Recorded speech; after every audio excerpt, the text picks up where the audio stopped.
All right. Hey, Michael, it is so good to be here and see you. It's good to be here. Always good to see you. You too, you too. I've been really looking forward to this discussion, just two of us sitting down and talking about what it's like being a meditation teacher, the journey getting here, what the future looks like for meditation teachers. And I think there's no one better to discuss this topic than with you because you've had quite the journey. Um, I, I'm I look at your Instagram all the time because you share these beautiful videos every day Mm. that just impact countless people. I know you have millions of followers, and you're the envy of all the other meditation teachers around. Maybe we could just start by you sharing how you got to being a teacher. Was this deliberate? Did you fall into it? How did you end up becoming a teacher? Well, it kind of goes back years and years and years from originally in another life, I was a preschool teacher. And so I taught 2 and 3-year-olds. I started out teaching gymnastics and then moved into uh, being a preschool teacher in the classroom with the 2 and 3-year-olds. So working with separation and working with kind of taking these little minds and taking all of these complex issues of how to be a human and how to exist in this world and teach them to little beings who have never experienced any of it. And so I just really gained a love for education, a love for teaching, and but I also knew that it wasn't my ultimate career. It wasn't what I wanted to do for the rest of my life. But the training that I got there, the work with children really gave me this level of patience and understanding and ability to synthesize complex information into digestible bites. And so when I moved away from teaching, I moved into the corporate world, still working in early childhood education. And then there was always this calling to take the mindfulness and the meditation that had been so helpful in my own life, dealing with anxiety and dealing with the stress that I was under, and knowing the value of mindfulness, knowing the value of meditation, and being able to put that into action was always kind of a dream of mine. And so when the pandemic happened, as with most people, there was a pivot that had to happen. The company that I was working for in the corporate world at that point went out of business. And there was this pivotal moment of, do I continue down this path and do the corporate world and live in that world? Or do I launch my own business? And so it was really a time where I decided that it was time to do my own thing. And so I wanted to take mindfulness and meditation and bring it to the world because at that point I knew that people needed it. And so I enrolled in a teacher training program, went through that, and through that it just gave me the confidence to be able to start to speak that into the world.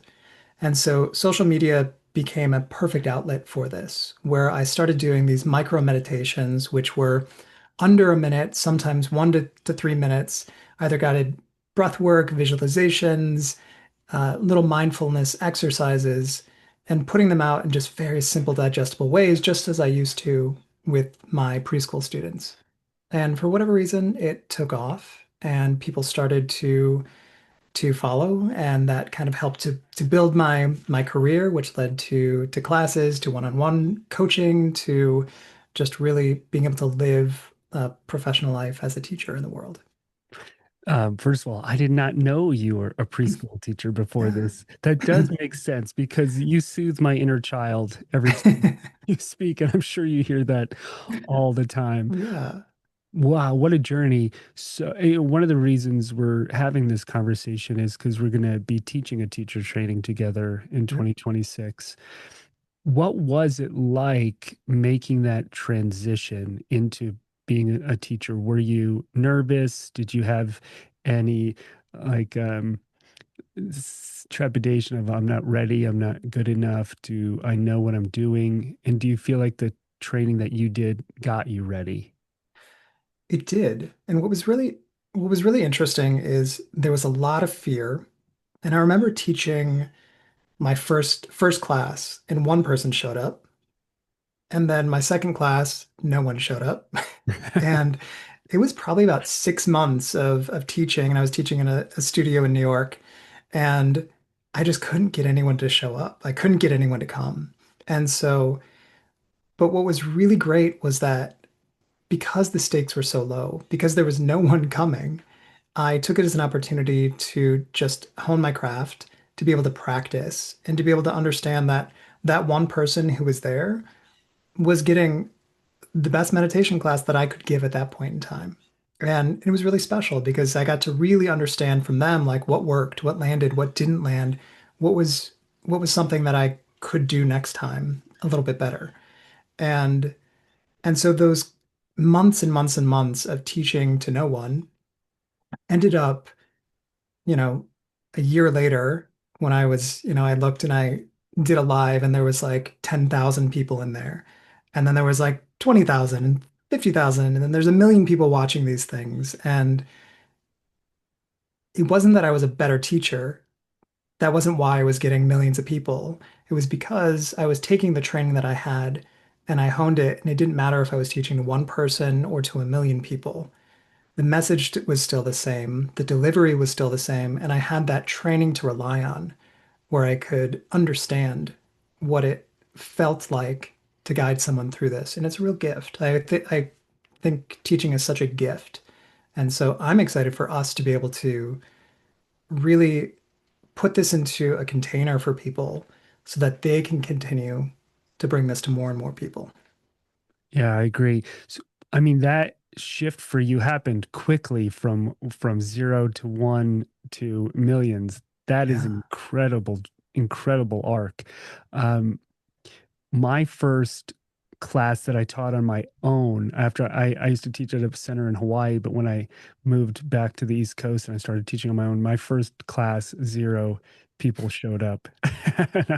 I'll never forget It's a that rite of feeling. passage, rite of I, passage. I feel like it's an initiation, and a lot of new teachers that I've worked with, they're nervous about, is anyone going to show up?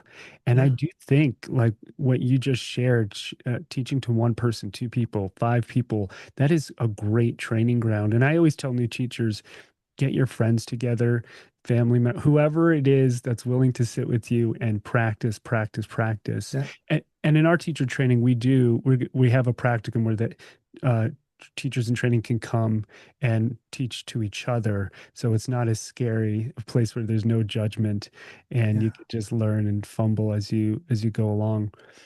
When you noticed that huge shift from like one student to thousands, did you notice like an energetic like shift inside yourself? Was it overnight? Was there something you changed about your style? Did you just figure out an algorithm? What do you think helped create that shift? I think it was just getting over the fear of being seen as a teacher. It's hard to put yourself out online, especially when and the world is online right now. And so social media is such a medium for good, for bad, for everything in between. And I think once I was able to have the confidence that I built from doing those early sessions with no one watching, and then say, you know what, I'm going to put this out. I'm going to put out this little thing. It was that hurdle of getting over the fear of being seen, where I recognize, oh, people want to see this. This is valuable. And it wasn't, I would say it's not me. I think that when you're teaching, there's some element of things coming through you, not from you. And so when she can just relax into it and allow for things, what people need to hear to be heard, and not have it be because you want to be seen or because you need to be heard, but because the message needs to come through you, that makes such a difference in people's lives. And so when you can get out of the way and you can start to just let things flow, that's when things start to grow. Yeah, it's almost like being a good teacher means you, as the teacher, get out of the way. I Yeah. love that. Yeah. Eh, Yeah. I mean, I've always found this about life, but have you noticed like when you overcome some kind of energy internally, then externally something begins to shift? Totally. And vice versa. When I'm when I'm going through something, things in my life tend to shut down, and it's almost like this protective bubble where it's like, oh, let's just contain this for a minute. Interesting. So, like when you're going through something internally, you notice the external world maybe slows down, or there's not enough movement or traction, Yeah, or things don't manifest as easily. yeah, and just trusting in that and knowing that like there will be times when things move incredibly fast, and there's times when things move slow, and just get out of the way. And you're so, Michael, you're so good at helping people find a sense of compassion on that journey. I think that's one of Mhm. your strongest characteristics as a teacher, that sense of like being curious and just looking at something and then and being compassionate towards yourself as it's unfolding.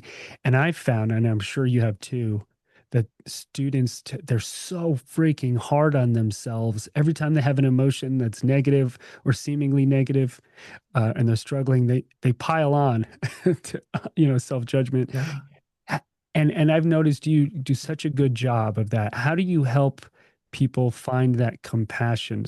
And are you able to give yourself that kind of compassion? Yeah.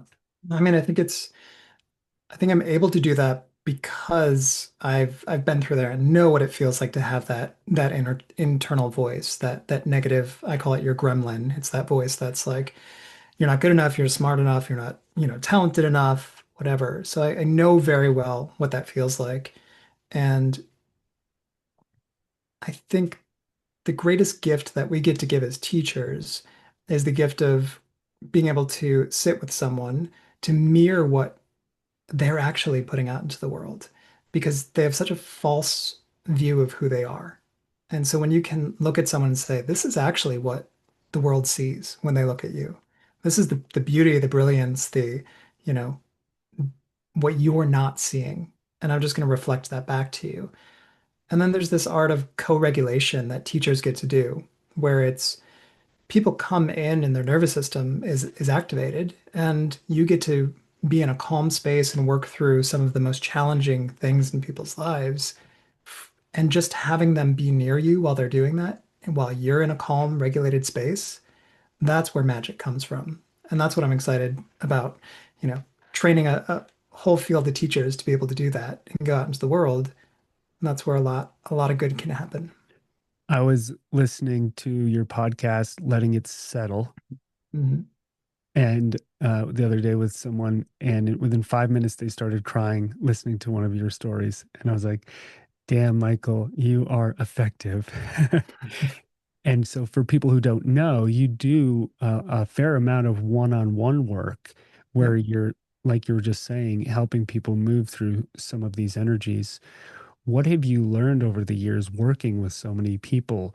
Are we all the same? Do you see this, a similar pattern over and over? And how do you walk someone through getting through an energy that they're so stuck on or so afraid of looking at, or of some grief they can't seem to process? How do you, as a teacher, kind of hold their hand and walk them on that journey?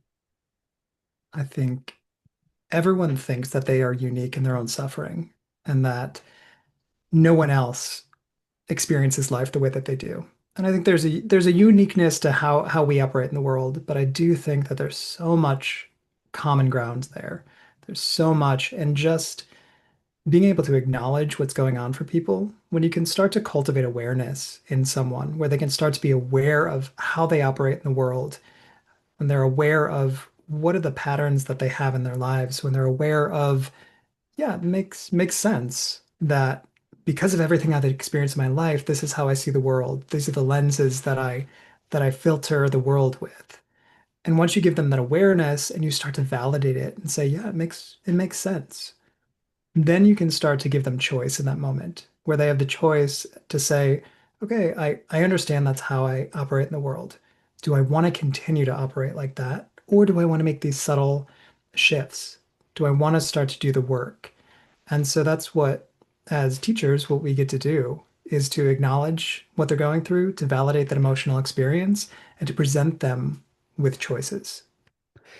Can you walk us through some of the mechanics or tools that you might use with somebody one on one when they come to you with an issue?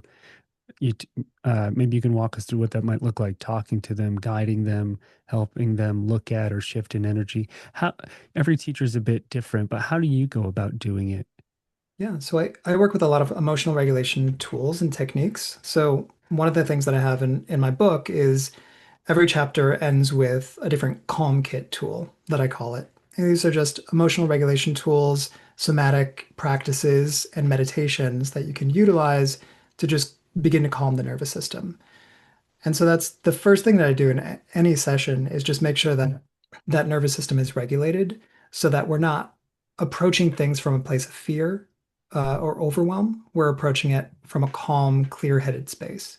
And so that can be anything from 5, 4, 3, 2, 1 calming technique for anxiety, where we're just utilizing our senses in that moment. It can come from a mindfulness meditation, grounding work. It can come from somatic practices like the butterfly hug. And so it really is building this arsenal of tools for each client so that we can use them. We figure out which one is effective, which one is not effective, and beginning the sessions with that. And then once they're regulated, going into, okay, what's coming up for you? What's the thing that is causing the dysregulation in your life? And then from there, it's working with that co-regulation where they get to begin to speak through it, where while I'm staying emotionally regulated, they begin to absorb that, and then we begin to process through why does it make sense that things are happening in their lives the way that they are, and what are possible choices, and then how do we create action from there. Mm. Do you elicit the possible choices out of them? Do you ask them to give you a number of scenarios that they can imagine? It's always from them. I never give unless I ask for specific permission to give them an idea, or if I say, or if they're really stuck, sometimes I'll say, let's brainstorm together, and I'll throw out an idea. But that's just to get the ball rolling because I want everything to always come from them because I want them to make the conscious choice that's best for them. Yeah, a good teacher always is helping the student find their own answers instead of Yeah. just giving it to them. Would you be willing to share just maybe one story of a transformation that maybe even blew you away as a teacher where you were like, wow, that was a heck of a shift? Yeah. I mean, I think one of the one of the meditations that I utilize a lot is the loving kindness meditation, the metta meditation. And I remember my own journey of this was I thought it was hoo-ha. I thought it was ridiculous. And I just remember being like, this is so cheesy. This is, that like extending of well wishes to others in your life, to yourself first, then to a loved one, then to a stranger, then to a person you've had conflict with, and then the world around you. And it just wasn't landing for me. But I continued to do it, and then I started to see the progress. And so when I started teaching, I had a woman come to me, and she was in the exact same position where it was, this was, she didn't feel it. She thought it was cheesy. She didn't want to do it again. And so I spoke to her about my experience with it, and she continued to come back. And so she would come every single week. We had a weekly class. And by the end of, I think it was like 7 or 8 weeks, she had this really emotional session where I was guiding her through that. And I could, when you're teaching, you can see the energy. And then there's oftentimes you can start to see that people are crying or people are really emoting. And she was really, really experiencing this meditation. So afterwards, I talked to her and she was discussing the fact that this was the first time she was able to begin to process the difficult relationship that she had with her mother. She hadn't spoken to her mother in almost a decade. And in that meditation, being able to extend well wishes, it gave her this great sense of empathy, great sense of understanding that it wasn't her fault, great understanding that even though she didn't agree with how her mother had treated her, she could see that based on her mother's own experience in life, it made sense. And it opened up this possibility for her to begin to reach out to her mom. And she ended up doing that. She ended up starting to rebuild that relationship, but from a place that it felt safe. She was able to confidently go in, knowing what boundaries she had to set. And all of this came from what she at one point considered this cheesy nonsense. Let me just say silly words out loud. Don't make me all loving, Michael, like a preschooler. I Life is hard know. and no one cares. Just I know. let me swim in that for a while. Sometimes you got to swim in the deep end. Sometimes you do. You got to swim in it for a while until you're like, all right, that's enough suffering. Yeah. Yeah. There's something very universal you're describing, I think, which is why you're so effective as a teacher. And probably going back to the Buddha, very similar that we all as human beings experience this thing we call suffering. And we're either going to just live in that, or at some point we can start to wake up and go, okay, does this have to be my destiny to just always suffer? Or is there Yeah. some kind of way out of here? And I think what you're offering people is a path to get out of that really deep, heavy suffering. I love this. There's this quote from Eckhart Tolle, something like, suffering is necessary until you realize it's unnecessary. Was I there a like point? that. Yeah, was there a point in your life where you hit that moment of like, all right, do I need to keep suffering so much or can I shift out of this? Yeah. I, I live in New York, and so I've been here for about 20 years at this point. And when I first moved here, I grew up in Colorado, and so it's much different experience there. And I just remember having so much anxiety and so much just because it's overwhelming. You walk in, the sights, the sounds, the smells, people are screaming at you, and it really was really overwhelming for me. And I just remember having that moment where I was like on a train, and this moment of do I want to continue to have this reaction? Because I could feel my body was just like shutting down at that point. Or do I want to do something about it? And I had been, studying mindfulness for a while at that point. I was like, "Oh, let me just try and breathe through this. Let me try and like ground into my senses, figure out what's around me, find spaces of safety." And I started to feel things actually start to settle at that moment. I think that was a good example of just, did I want to continue to choose that suffering that I was allowing for myself, or did I want to acknowledge it? It made sense that I was, New York is loud, but what could I do about it? And that's where I loved having the tools to be able to start to say, like, oh, I do have a choice here. I don't have to suffer. I think what I'm getting from that is if you want to find enlightenment, move to New York City.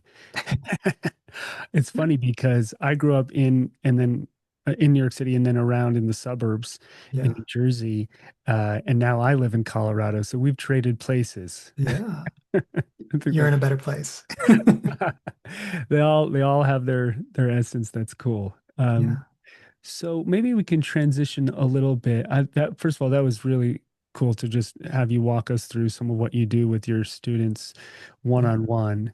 Then maybe we can transition into how we are as effective as teachers with groups. Because if me and you could sit one on one with every single student and have that impact, that would be incredible. But there's not enough time in our lives to do that. So when you are speaking to a group, whether it's live or recorded in person, online, whatever it is, how do you as a teacher, tap into a similar energy and guide an entire group of people through something like that, like the one-on-one thing you just described?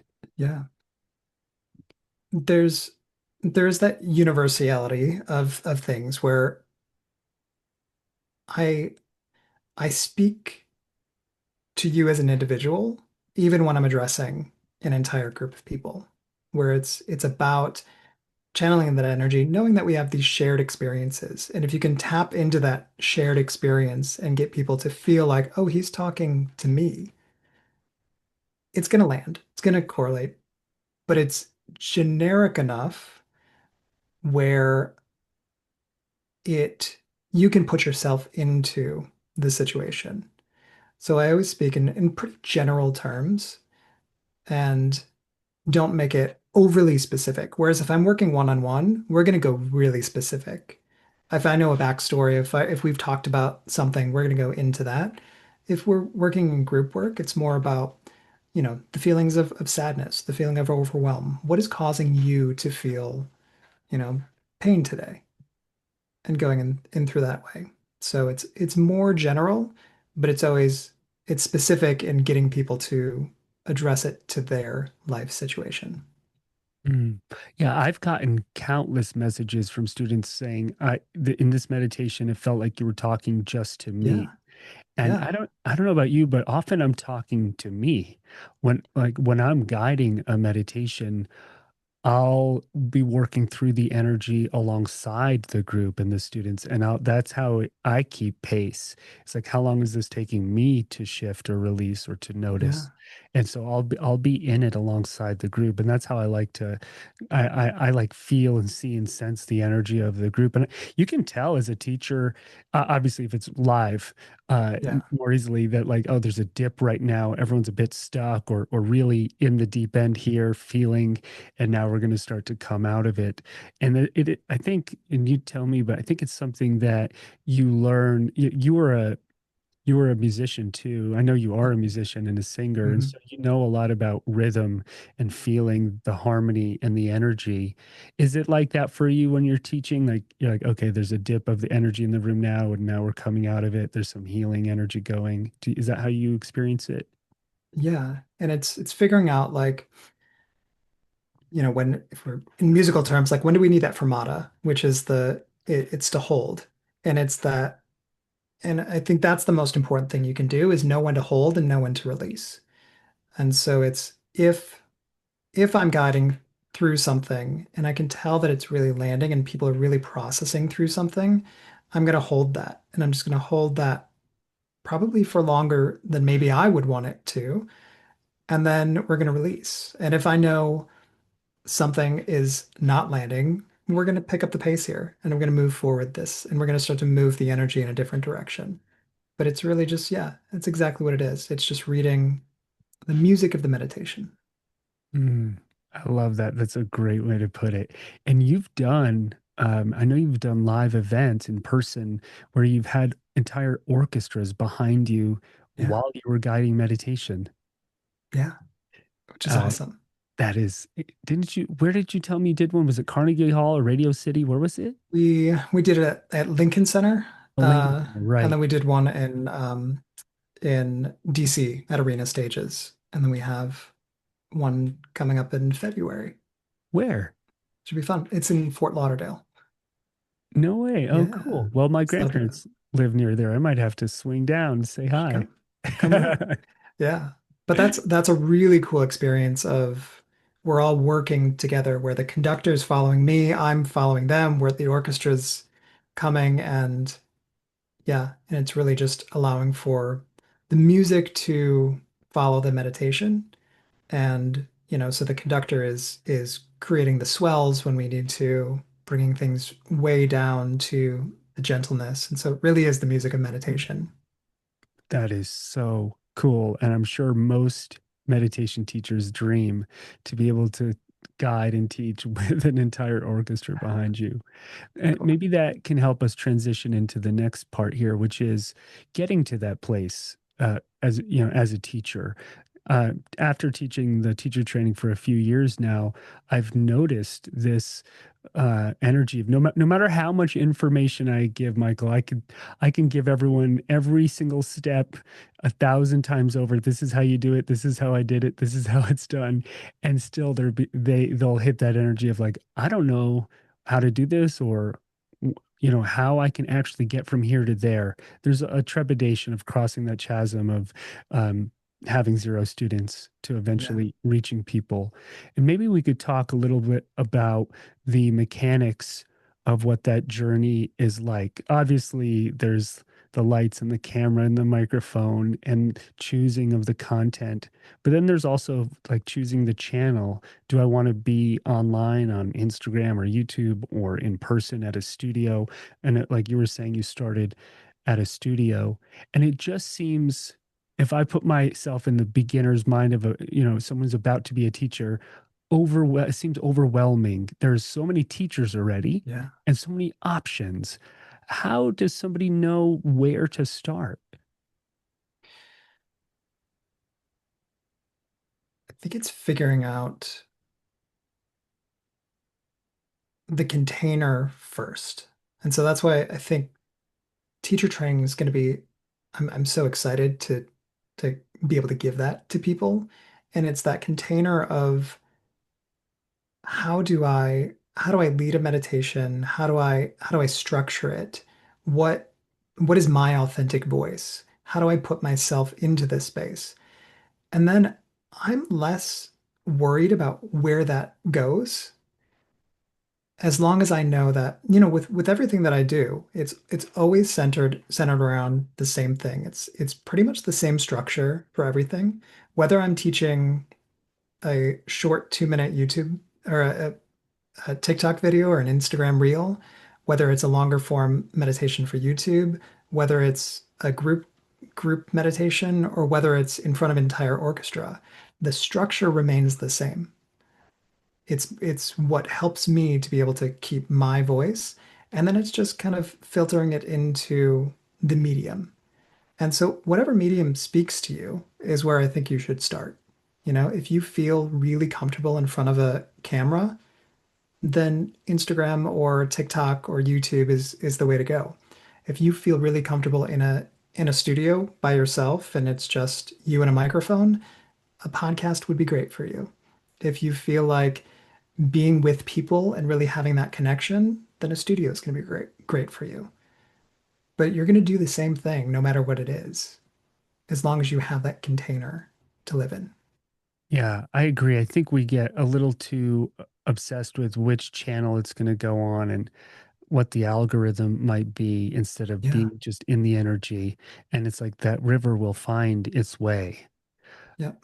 I remember Eckhart Tolle sharing stories about people would literally just start showing up at his house and coming to him, and friends would tell friends.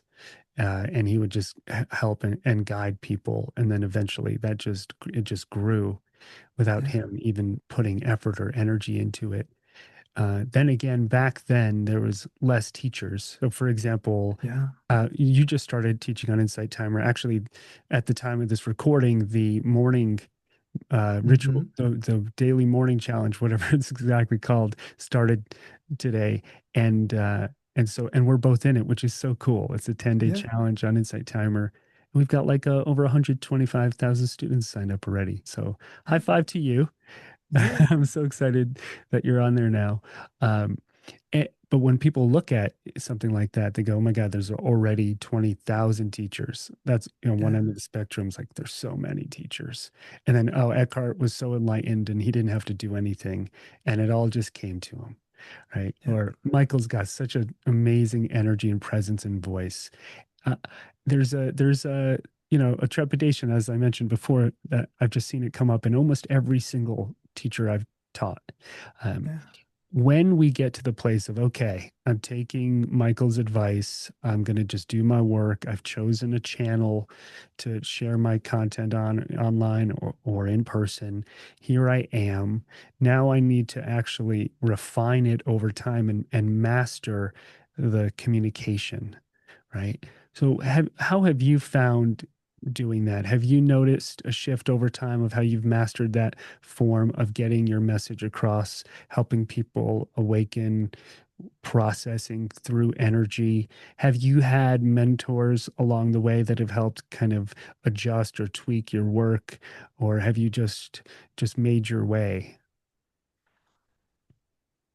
I've kind of just made my way, and I found as anytime I try and overcomplicate anything, it falls on its face. When I just keep everything very simple and and speak from a place that I know and that feels authentic and organic, that's when things land.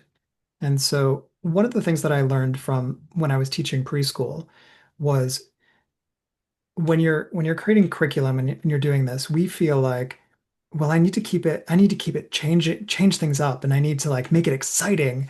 And there's actually such a benefit in keeping routine and structure because it allows for people to settle into what you're doing. And so I don't think that we need to be doing all of these bells and whistles and changing every single thing. Because if you can just be consistent and keep showing up, people start to learn. One of the comments I always get is, I see your face and I take a deep breath now. And it's, because every video starts the exact same way. There's a container which it exists in that allows for people to have that familiarity that it almost becomes Pavlovian, where it's just this, oh, I see Michael, I know I'm going to take a deep breath. I know I'm going to start to settle in this moment.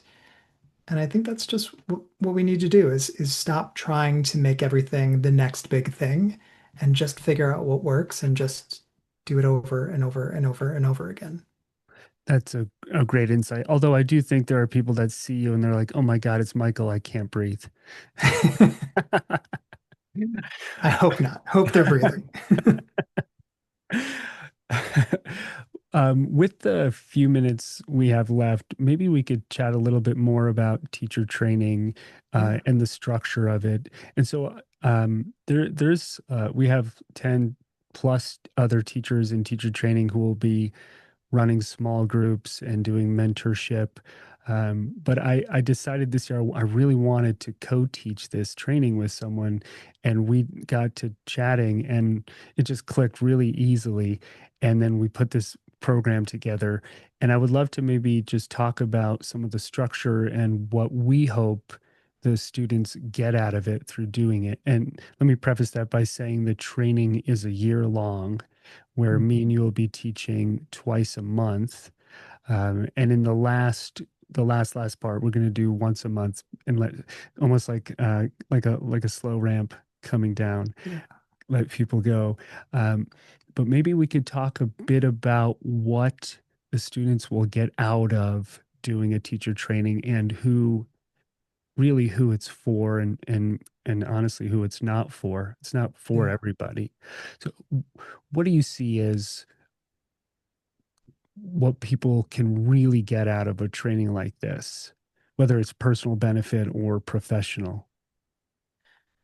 I think it's going to be, the beginning is really going to be that personal investment. So you get to understand and embody what it feels like to understand the different types of meditation, to understand mindfulness, to see the benefit that it can have in your life.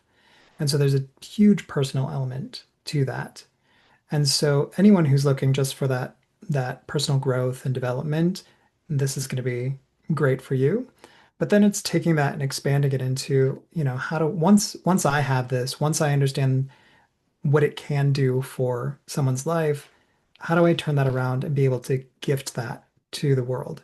And through really careful curriculum, which is going to teach you not only how to understand all of this on a personal level, but also be able to teach it in your own authentic way.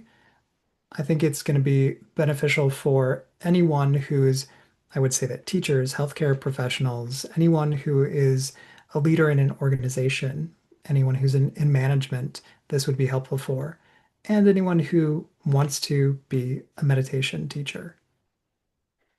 Yeah, agreed. And I've had students who would come and say, I don't really want to be a teacher. I'm just doing this for the experience. And then they end up actually teaching. Being a And teacher. yeah, when I did my training, I didn't think I was going to be a teacher. I was just doing it because I was enthusiastic and wanted the next Yeah. thing. And here we are. So Yeah. we're going to be teaching our class twice a month, and then there's going to be small group cohorts where there'll be more like high touch with the other teachers, so everyone will be part of a small group cohort where they can network and meet each other and share. Obviously in our class as well, everyone will have a chance to share, ask questions, Yeah. and if they can't make it live, it'll be recorded. And then we've added an option if you want to do one-on-one work with the mentors, you can. And then I think me and you will take like 10 spots if if Yeah. folks want to do some one-on-ones with us. And like you said, the first section, the first 3 months is going to be mastering meditation for ourselves. I think it's okay if somebody comes in and hasn't meditated too much before, Yeah. but there should be enthusiasm for it and a desire to go deeper. And we'll create a more structured practice and share I have different tools than you do, and we'll share our best practices and the ways we meditate and help guide everyone into a deep, consistent practice. That is obviously the foundation. And then learning to teach from that energy and how to communicate, and not just like reading from a script. Now you will Exactly. be Yeah. relaxed. I I always tell the students, to like if you go on, for example, Insight Timer and you just click a bunch of meditations, you'll hear the same voice over and over, which is a very monotonous tone that you can't distinguish from other voices. And so I think it's really important as we get into learning how to teach, how to find your own voice, which I think you are brilliant at, being a singer and also a teacher. Maybe you can just share a little bit about how you have found your own voice and what that even means versus just replicating that meditation voice that you hear so Yeah. often. Yeah, I think it's looking at it as it's almost like you're singing. It's that, what's the cadence that I'm singing with? What's the tone that I'm going to be using for this? And what's the volume that I'm going to be using? How fast or how slow do I want to make this section? And so when you can break down a meditation into those beats, just as you would with a song, it really becomes empowering and impactful. And it also makes, I have meditations where I've hired people to score them, and then it just adds that extra level where it's now we have the music, the musicality of the voice partnered with the musicality of the music, and really just kind of takes it to another level. But all stuff that we can teach and I can break down into really specific musical terms for people to understand and start to implement. And the way you were mentioning earlier, how you start every meditation or every video off in a similar way of breathing, and people get used to that. I was thinking mine is probably starting off with some kind of dad joke or a loosening up of energy. It is, yeah, which is wonderful, and it draws me in because I remember before you reached out, I had listened to you on Insight Timer, and I had been like, I like this guy. This is fun. It's unique. It's not every other meditation teacher that you hear on Insight Timer. Thank you. It's funny. I got a message yesterday from a guy who said, "Hey, I've been listening to you for like 7, 8 years, and at first I just could not handle the playfulness and the jokes." He wrote something like, "I don't." He's like, "I don't know why this guy keeps making jokes," and and then he said, and then I realized how serious I was taking everything, and how I needed to loosen up. And I Mm, found that when it comes to being stuck or emotional pain, some kind of mental block, that people take whatever they're working on so seriously, they kind of start to suffocate it. And yeah, just it could be somatic, like dropping the shoulders or loosening the jaw, which you're so good at. And it could also be like, hey, just notice energetically how heavy and serious you are right now, and see if you can and loosen up some of that energy. So that's where I've always made, I just have a comedic mind. I don't know. I'm wired that way. yeah, So I think the point I'm trying to make is I find it enjoyable as a teacher to go in that direction. And then I feel fulfilled. And because it's also helping people, that's amazing. And so for yeah. me as a teacher, it works, but everybody is different. And so in level 2, as we learn how to teach, find our own voice, our own style, we'll go into having practicums where you can practice on each other as teachers, and refine your voice and your energy as you teach. And then level 3, we're going to go into the business side of it. How do I, from, everything from how do I do Instagram, which you're a master at, or YouTube, whatever the channel is you decide, Insight Timer. Yeah. Some people are writers and they love to write it out, or teaching in person and finding work that way. So we'll share our journey and also what we think is the best way to go about it now, because it's the market, the space of being a teacher is always changing, and it's changing Yeah. now faster than ever. I don't know if you know this, but Yeah. I built my own meditation app, and when I built it, meditation apps were really in, and there were so many coming up, and now it's like everyone's on 1 or 2 apps, and like I can't Yeah. handle any more apps, and that switched very quickly, where people were not adopting more apps. And so we do have to be flexible, I think, as teachers. And so we go through that in the third level on how to be how to find your path as a teacher and build it. There's no one right way. And maybe by the time we teach this, there'll be a whole new Yeah. path that we didn't even know. Remember Clubhouse? That lasted like five Oh minutes. yeah. Yeah. That was big for like 5 minutes. Yeah. Yeah. I was going to ask you, how do you see it shifting for teachers right now? What's different today than maybe when you started? I mean, I think just with the social media aspect of it, because that's what I, know the most, is it's really moving away from this informational where people, it used to be that, teachers would come on and would be like, here's 5 things to know. And people don't want that anymore. People want to feel, people want to experience, people want you to just get to it, guide them through whatever you're going to guide them through, and then send them on their way. And so I think that learning how to, because attention spans are so short right now, the ability to do a 60-minute meditation may not be as beneficial in the long run as learning how to do these micro meditations between 1 minute and 3 minutes and figuring out how to still make those effective and still make those get the same benefits without having a captive audience for that long of a time. Mm. I've noticed that shift in that trend as well, for sure. Even Insight Timer, the way they now pay their teachers, the algorithm has changed and it's all become about retention and returning. And Yeah, they've asked the teachers to even create more short form content.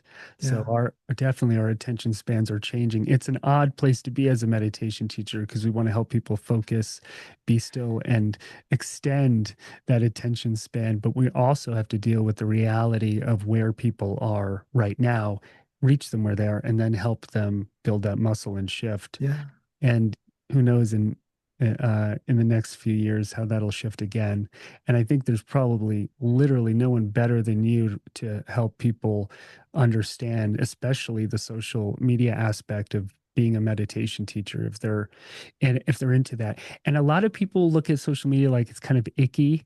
And I get why. I get that too. I get yeah, that feeling. I'm sure you do. But you've done yeah, such a good job of going on there and shifting the energy of that in and of itself. yeah. And it doesn't have to be this like insane sales tool where we're all trying to like make a quick buck. You can just go on and be there to be of service to other people. And that is the best way to do it, is to be Yeah, of service. Um, I know we're coming up on to the end of our time here, so let me just say then level 4 is really the practice where the teachers in training take everything they've learned and they start to really practice, put it out in the world, do meditation recordings, hmm, and start creating content and take all that knowledge and make it real. So the last two teacher trainings I did were 9 months, and what I saw from that and decided was the teachers need time now to practice. And yeah, so that we've added 3 more months. So it's a year long training now. And what I love about it too is there's a community. So we're all on, we've used Slack in the past. We're all on there together. People can ask questions, share, network with each other. And it's a great way to bring people together who want to become teachers or already are, just want to add tools to their tool belt yeah. and help shift some of the energy on this crazy planet, Michael, because it is a wild moment. It sure You is. don't have to be in New York to have anxiety. Nope. It's everywhere. It's everywhere. Yeah. So, maybe just very last question for you here is for anyone who's interested in becoming a teacher or deepening into being a teacher. Is there something you can leave us with that you've learned over all this time teaching and reaching all of these people, a little nugget of wisdom that could help somebody get from there to here, and enjoy the process and not make it just like this sluggish journey of I need to make money or find an audience or something like that. Yeah. What is it really Yeah. about? It's really about understanding the value of this work and really understanding the value for yourself and seeing the impact that it can have on your life, and then taking that and being able to gift that to someone else. This really has to come from a place of giving. As any teacher, you need to come from a place of you are a service-based leader, and that you are coming from a place of I'm going to gift this to you, not because you're giving me $1 million here, not because I'm out to make a quick buck, but because I really believe in this and I want you to experience it. Hmm. Thank you. Yeah, I always say this is a service job. It Put on your is. apron. Uh, Yep. well, Michael, it's so good to see you and chat with you. And thank you for all the insight and wisdom. And I can't wait to do this teacher training with you and watch all of these students flower. It's going to be really special. Yeah. I'm So, excited. me too. Thanks, Awesome. everybody, for listening, watching, being here with us. And we'll see you soon, maybe in teacher training. Yay. All right. Bye, guys. Thank you. Bye.